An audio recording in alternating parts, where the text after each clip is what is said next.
Bonjour Nicolas Demenac. Bonjour. Bonjour Éric Zemmour. Bonjour. Merci à l'un et à l'autre de nous avoir rejoints dans ce studio. Emmanuel Macron va donc finalement prendre la parole en début de semaine sur la crise des Gilets jaunes. Est-ce qu'il était temps ou est-ce qu'il est d'ores et déjà trop tard? Nicolas Demenac.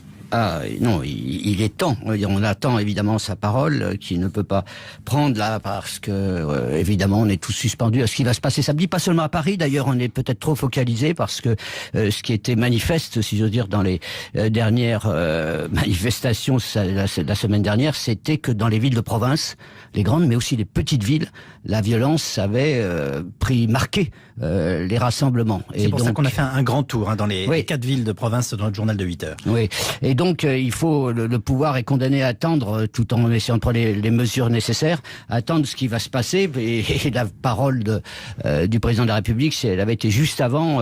Moi, je pensais qu'il aurait dû s'exprimer au retour d'Argentine, et reprendre les choses en main, reprendre l'initiative politique autant que faire se pouvait. Il l'a pas fait, donc maintenant il est obligé d'attendre, et il sera obligé de tenir un double discours, fermeté sur l'ordre, en fonction évidemment de ce qui se passera, et fermeté sur la justice, et fermeté contre les riches, parce que là il va devoir mettre un genou à terre et le droit. C'est déjà trop tard, Éric Zemmour. Moi, je pense que son quinquennat est mort. On voit bien la technique qui est tout à fait dans l'esprit des institutions, d'ailleurs, il n'y a rien à dire, c'est-à-dire qu'on essaye de changer de bouc émissaire.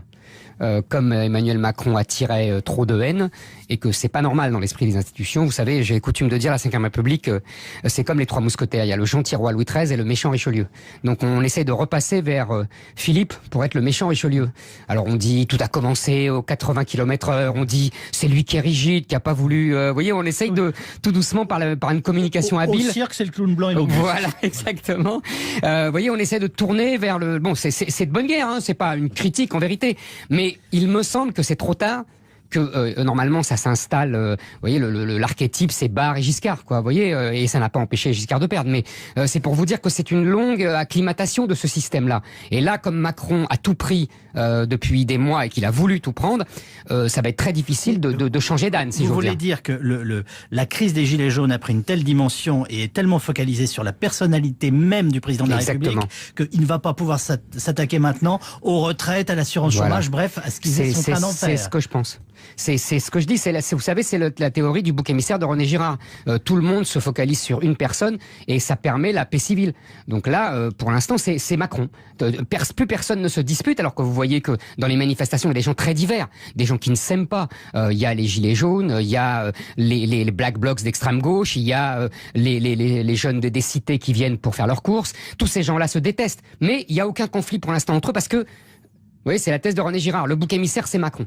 Et je suis très frappé de ça. Dans l'analyse d'Éric Zemmour, la logique est que finalement, Nicolas Demenac, le président, n'a rien à nous dire, ou en tout cas ne peut plus rien nous dire. Mais il faut dire que Éric Zemmour peut avoir quelques difficultés à concevoir la nature réelle du mouvement parce qu'il sort de ces catégories. C'est-à-dire qu'il nous a toujours expliqué que le problème de la France, c'était son identité et son rapport à l'immigration. Or là, c'est une question sociale qui est posée par les Gilets jaunes. Fondamentalement, ce sont tous les chercheurs qui l'avouaient aux gémonies, qui réfléchissaient aux inégalités en France, qui là, au fond, peuvent apporter quelque chose. Et le président de la République, dans sa campagne, je veux dire, avait quand même intégré ce qu'il appelait la bienveillance et en même temps. Donc c'est vrai qu'il y a une partie de son quinquennat qui est mort. C'est-à-dire qu'il n'a fait qu'un quinquennat de droite pour commencer. Je veux dire, enfin, le début était trop marqué par la droite. Maintenant, il est condamné à faire du social. Est-ce qu'il le peut encore? Éric Zemmour va nous dire que c'est impossible parce qu'il n'a pas les concepts pour ça. Moi, je pense qu'on peut encore et qu'il va devoir le faire aussi bien sur le SMIC que sur les retraites, et que sur d'autres initiatives qu'il devra prendre pour montrer au fond qu'il y avait un et en même temps dans sa démarche. Et ben, il avait avancé le pied droit. Maintenant, il va devoir avancer le pied gauche. Ce qu'il pourrait donner aux uns, si je suis votre logique, il doit le prendre aux autres.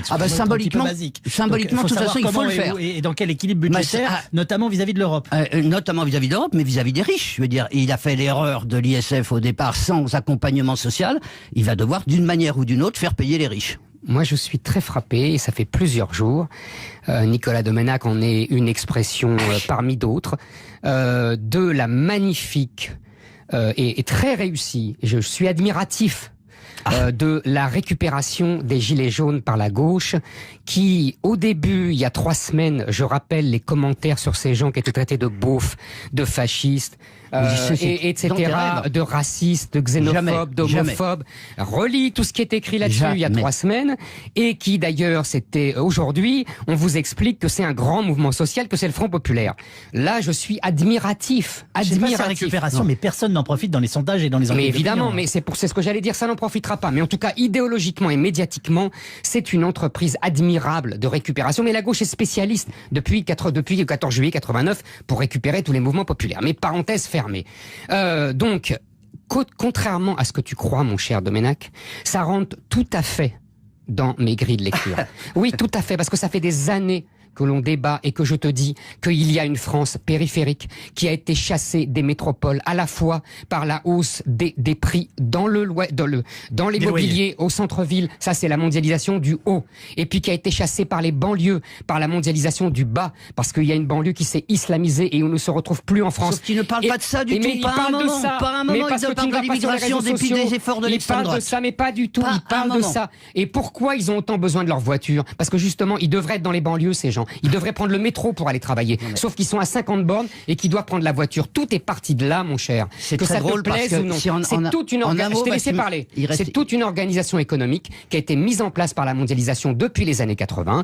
Et je te signale que c'est moi qui ai parlé le premier ici en France de Christophe Guilluy il y a 10 ans. Donc ne me dis pas que je ne sais pas ce que c'est que les tests de la France périphérique provoqués par la mondialisation. Sauf Nicolas Domenech. Sauf qu'il y a une partie du raisonnement qui est juste, et de Christophe Guilluy aussi. Déjà c'est mieux. Sur la France périphérique. Sauf que vous avez fabriqué un prolétariat de substitution, comme l'extrême gauche avec les immigrés a voulu voir dans les immigrés le prolétariat salvateur. L'extrême droite dont Éric Zemmour a voulu voir au début dans ces manifestations au fond la France de la révolte.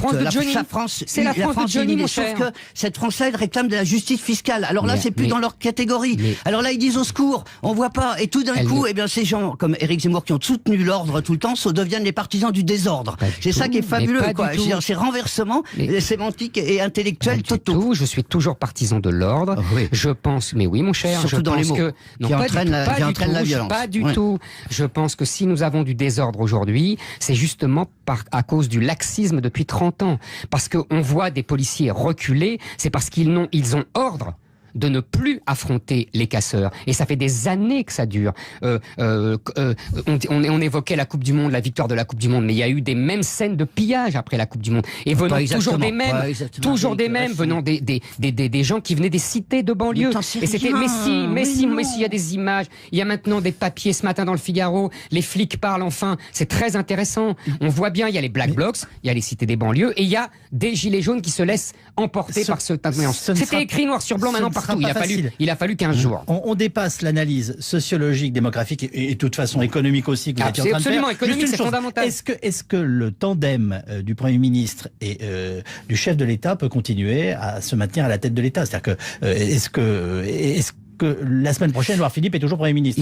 C'est une bonne question. C'est une bonne question. Moi, je crois qu'il va continuer plusieurs semaines encore. Mais est-ce que ce pouvoir peut continuer? Il le peut, à mon avis, à une condition, c'est qu'ils comprennent que ces gens, ces Français, ont été accablés non seulement de taxes, mais de mépris. Et qu'il y a une logique de l'honneur qui règne en France. Et quand on touche à l'honneur, dans les relations sociales, on fait la révolution, on provoque la révolution. Ça, je suis d'accord. Édouard Philippe, en une phrase, s'il vous plaît. Ça correspond à ce que j'ai dit au début. S'ils vont jusqu'au bout de la logique du nouveau bouc émissaire, et que ça se passe très mal samedi, Édouard Philippe saute. Alors l'autre logique, mais nous l'aborderons une autre fois, c'est que si vous êtes aussi pessimiste que cela sur le quinquennat du président de la République, ça veut dire que vous êtes forcément pessimiste aussi sur les conséquences sur la construction européenne, mais on sera ravis d'en débattre une autre fois. Merci infiniment. Parce que c'est la question de l'Europe, vous savez bien. Nous sommes d'accord.